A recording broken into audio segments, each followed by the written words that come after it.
Hello good morning students. आज हम आपके लिए क्लास 10th में चैप्टर 5 डेमोक्रेसी वाला लेके आए हैं। और डेमोक्रेसी में हम देखते हैं कि डेमोक्रेसी है क्या। लोकतंत्र, डेमोक्रेसी का मतलब होता है लोकतंत्र। लोकतंत्र क्या है, लोकतांत्रिक सरकार क्या होती है, इसके बारे में हम जानेंगे। तो मीनिंग ऑफ डेमोक्रेसी, सबसे पहले इसका मीनिंग देखते हैं। तो इसका वर्ड मीनिंग है the English word democracy come from joining the two Greek word demos plus kratia. ये टू ग्रीक वर्ड से जुड़कर बना हुआ है, डेमोस प्लस क्रेशिया। तो डेमोस प्लस क्रेशिया से मिलकर डेमोक्रेसी बना है। जिसमें वर्ड मीनिंग की बात करें तो डेमोस का मतलब होता है क्राउड, और क्राउड को हम प्रेजेंट टाइम में हम पब्लिक से डिनोट करते हैं। क्राउड को हम पब्लिक समझने लगे हैं।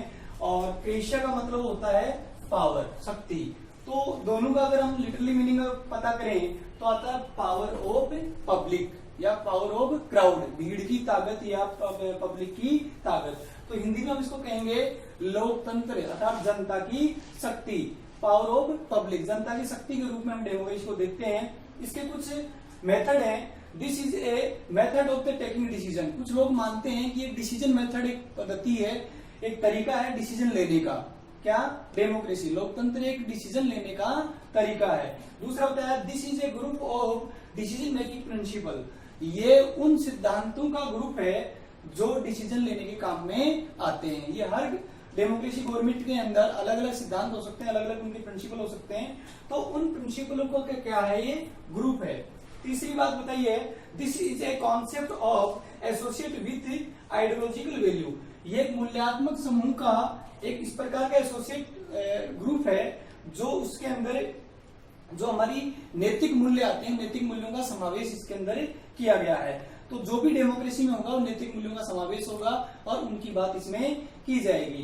अब हम बात करते हैं जीन ब्रुन्स के अनुसार इसको कितने टाइप से बांटा गया है। तो various form of the democracy according to Bruns. तो ब्रुन्स के बारे में बताया, इसमें 4 टाइप्स बताए। पहला बताया इन्होंने पॉलिटिकल डेमोक्रेसी, राजनीतिक लोकतंत्र। दूसरा बताया इन्होंने सोशल डेमोक्रेसी मतलब सामाजिक लोकतंत्र। तीसरा बताया इन्होंने इकोनॉमिक डेमोक्रेसी मतलब आपकी आर्थिक लोकतंत्र। और चौथा बताया इन्होंने इथिकल डेमोक्रेसी मतलब आपका नैतिक लोकतंत्र। तो प्यारे बच्चों, अब हम देखते हैं फर्स्ट पॉइंट आपका पॉलिटिकल डेमोक्रेसी। तो पॉलिटिकल डेमोक्रेसी इंपोर्टेंट पॉइंट है। पॉलिटिकल डेमोक्रेसी के अकॉर्डिंग ही आज हमारी सरकारें चल रही है। आप रोज रोज गहलोत साहब से सुनते हैं कि लोकतंत्र की हत्या हो रही है। तो मैं आपको बता देना चाहूंगी, लोकतंत्र की हत्या होना हम सबके लिए नुकसानदायक है। जब तक लोकतंत्र होगा तब तक सशक्त शासन रहेगा। जब तक सरकार को पूरे गवर्नमेंट सभी जनता को अपने अपने राइट्स देगी, हमारे ड्यूटीज वगैरह हम फॉलो करेंगे तो हमें राइट्स मिलेंगे और हमारा जीवन बड़ा सहज और सुदृढ़ हो जाएगा। हमें पूरी फैसिलिटीज प्रोवाइड होंगी। और लोकतंत्र का ही, डेमोक्रेसी का ही पावर है बच्चों की। आज हमारे अगर सीएम की बात करें तो बहुत ही एक सामान्य परिवार से उठ के गहलोत साहब आए हैं और आज हमारे 3 बार सीएम रह चुके हैं। इसके अलावा हम बात करें प्रधानमंत्री मोदी जी की, जिनकी कथा तो आपने सुनी होगी कि शुरुआत में गरीब फैमिली में इनका जन्म हुआ और कपास के जो है बिनोले बिन के इन्होंने अपनी पढ़ाई पूरी करी। उसके बाद में स्टेशन के ऊपर चाय बेच के अपना गुजारा किया। फिर जनसंघ में आए, फिर जनसंघ के प्रचारक बने, स्टार प्रचारक बने और देन गुजरात के सीएम बने। और गुजरात के सीएम के बाद इनकी यात्रा आगे बढ़ती है और आज देश के प्रधानमंत्री और देश के सर्वोच्च नेता बन चुके हैं। तो ये पावर किसकी है? डेमोक्रेसी की पावर है। अदरवाइज ना कोई मोदी जी को जानता, ना गहलोत साहब को जानता, ना कोई किसी और को जानता। तो इसका मतलब डेमोक्रेसी बहुत पावरफुल सिस्टम है। अब हम बात करें कि पॉलिटिकल डेमोक्रेसी को 2 पार्टों में बांटा गया, डायरेक्ट या प्योर डेमोक्रेसी और इनडायरेक्ट या रिप्रेजेंटेटिव डेमोक्रेसी। डायरेक्ट या प्योर डेमोक्रेसी का मतलब है सीधा शासन, जिसमें सीधी सरकार जनता के द्वारा प्रतिनिधि के बजाय खुद चुन के और सरकार बनाई जाती है, वो डायरेक्ट डेमोक्रेसी कहलाती है। और फिर आती है आपका इनडायरेक्ट या रिप्रेजेंटेटिव। इनडायरेक्ट मतलब हम खुद शासन ना करके हमारे द्वारा चुने हुए प्रतिनिधियों के द्वारा, हमारे रिप्रेजेंटेटिव के द्वारा सरकार चलाई जाती हो, तो वो कहलाती है इनडायरेक्ट या रिप्रेजेंटेटिव डेमोक्रेसी। तो प्यारे बच्चों, मैं बताऊं कि भारत में कौन सी सिस्टम है? इनडायरेक्ट रिप्रेजेंटेटिव डेमोक्रेसी यहाँ पर लागू है। हम प्रतिनिधित्व तो लोकतंत्र की बात यहाँ करते हैं। तो इनडायरेक्ट या रिप्रेजेंटेटिव डेमोक्रेसी को हम 2 पार्ट में डिवाइड करते हैं। पहला आता है इसमें पार्लियामेंट डेमोक्रेसी और दूसरा आता है इसका गवर्निंग डेमोक्रेसी। पार्लियामेंट के अंदर संसदीय लोकतंत्र आता है और गवर्निंग डेमोक्रेसी के अंदर अध्यक्षात्मक लोकतंत्र आता है। प्यारे बच्चों, मैं आपको बता देना चाहूँ, हमारे भारत सरकार की अगर बात करें, भारत में जो लोकतंत्र चल रहा है वो पार्लियामेंट डेमोक्रेसी है, संसदीय लोकतंत्र यहाँ पर चल रहा है, क्योंकि इसका सर्वेसर्वा प्रधान होता है, प्रधानमंत्री या प्राइम मिनिस्टर होता है, और गवर्निंग जो डेमोक्रेसी होती है, अध्यक्षात्मक शासन जो होता है वो, फॉर एग्जांपल मैं आपको बताऊं, यूएसए में, अमेरिका में जो है अध्यक्षात्मक शासन प्रणाली है। यहाँ पर प्रधानमंत्री सर्वसर्वोच्च नहीं होता, यहाँ पर राष्ट्रपति को सर्वसर्वा माना जाता है, प्रेसिडेंट को सर्वसर्वा माना जाता है। तो यहाँ सुप्रीम पावर हुआ प्रेसिडेंट, और हमारे यहाँ सुप्रीम पावर हुआ पीएम। तो इस प्रकार मैं आपको बताऊं कि अध्यक्षात्मक शासन प्रणाली जो है वो थोड़ी स्ट्रांग होती है, थोड़ी ताकतवर होती है बजाय संसदीय लोकतंत्र के, क्योंकि संसदीय लोकतंत्र में जनता का जो है, उनको प्रतिनिधि जो चुन के भेजे हैं, उनके पास मेजोरिटी होना जरूरी है, कि बिना मेजोरिटी जो है ठोस जो है नियम नहीं बना पाते हैं या कठोर डिसीजन नहीं ले पाते हैं। हार्ड टेकिंग डिसीजन के लिए इनके पास मेजोरिटी होना जरूरी है। और अभी आप मेजोरिटी और माइनॉरिटी की बात करें तो राजस्थान सरकार का खेल देख ही रहे हैं कि किस प्रकार पायलट साहब जो है सरकार को छोड़कर 19 विधायकों को लेकर अलग चले गए हैं, और गहलोत साहब कह रहे हैं कि साहब हमारे पास मेजोरिटी है, हमारे पास बहुमत है। तो बहुमत की लड़ाई रहती है। अगर सरकार पावरफुल मेजोरिटी में नहीं हो, अगर पावरफुल बहुमत में नहीं होती है, तो डिसीजन लेने में बड़ी उसको कठिनाई आती है, और कई डिसीजन वो ना चाहते हुए उसको लेने पड़ते हैं अपनी सरकार को या अपनी कुर्सी को बचाए रखने के लिए। तो इस प्रकार हमारे पार्लियामेंट डेमोक्रेसी यहाँ कार्यशील है, और यही हमारे सिस्टम में लागू है। तो प्यारे बच्चों, मैं जानता हूं कि आपने अच्छे से इसको समझ लिया होगा। अब आती है आपकी सेकंड, सोशल डेमोक्रेसी।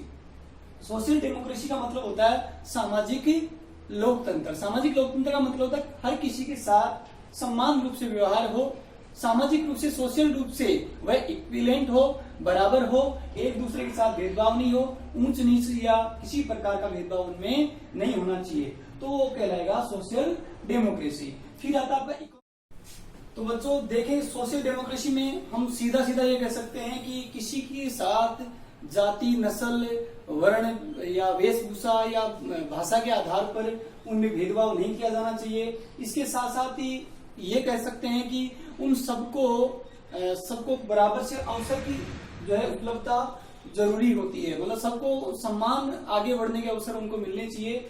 अगर उनको सम्मान अवसर नहीं मिलेंगे तो सामाजिक रूप से वो क्या हो जाएंगे, पिछड़ जाएंगे।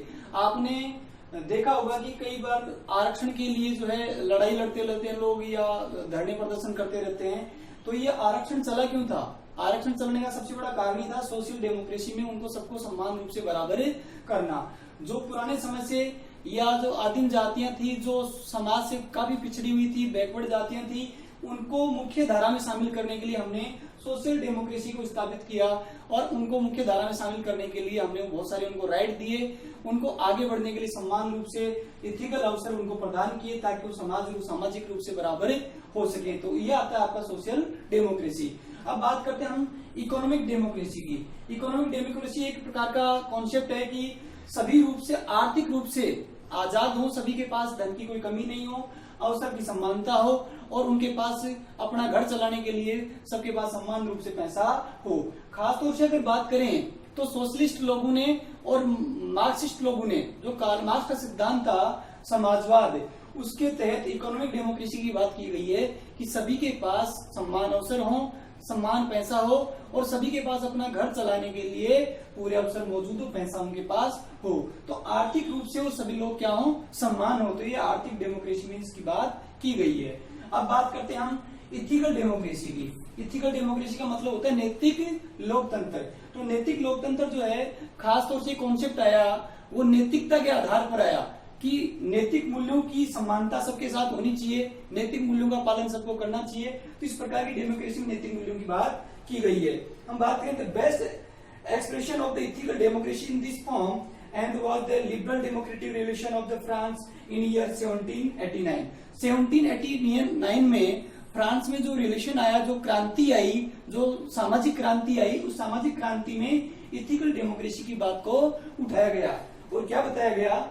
and which had given the slogan of freedom, equality and brotherhood। और उसमें एक नारा दिया गया फ्रीडम का, स्वतंत्रता का, आजादी का, और इसके साथ ही क्या बताया गया? इक्वलिटी, समानता का नारा दिया गया, और ब्रदरहुड, भाईचारे का नारा दिया गया।